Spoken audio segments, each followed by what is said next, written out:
dhalinyaradu waxay u baahan tahay dad camaliyiin oo mashquula inay noqdaan haddaad enerjigaaga isticmaasho dumarka iyo waxba waad ilaabaysa haddii se enerjigu intuu kugu kaydsamo maanta dhan aad maqaaxi fadhido sheekeynayso aanad waxba qabanin cunana aad dibirtay fiidka markaad tagto guriga sawirraa indhahaaga hor yaacyaacyaan jirin riyadaa kugu badan laakiin waxaasoo dhamma waxay ka yimaadeen camal la'ida qofkan sida neefka xoolaa waxna cunaya beerkana u jiibsanaya waxaad u baahan tahay kow inaad shaqo samaysato wax akhriso wax taalaco wax baro xoogso wax qabo xataa cayaar tag inanka galabta kubadda soo cayaaree dee isna aan salaadu ka tegin caawa meel la qaban maayo iska seexanaya u daallayihi socanka maaha inanka basketball soo turtuuray caawa isna meel la qaban maayo enerjigaagii baad wax kale ku isticmaashay ninka intuu meel fadhiistay 3 saacadood buug akhrinayay waa daallan iyo uu seexanaya haddaad si enerjigaaga isticmaali weydo kugu kaydsamo fiidkaad sheeka bilaabiyo heblaaya la hadal iyo xaggan ka boodiyo meeshan ka bood idan kow dhalinyaro haddaad rabtaan firaaqa ka baxa firaaqu waa dadku dilaa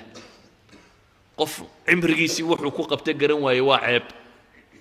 cimrigu waa nicma alla ku siiyey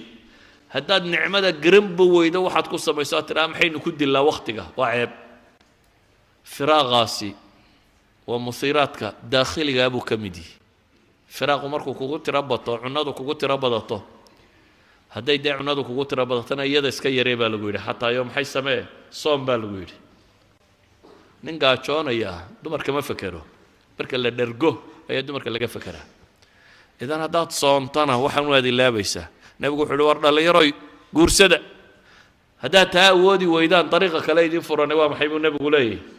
dee waa sooma dhalinyaro soonkiinu hadduu noqdo bil ka bil ramadaan dunbaa sugtaan soo maaha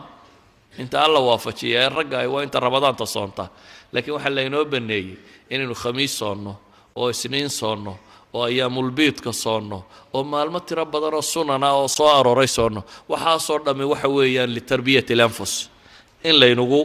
rabeeyo ugu dambayn hadday dhalinyaradu dhowrsanaato waxay noqonaysaa bulsho qurux badan baa dhalanaysa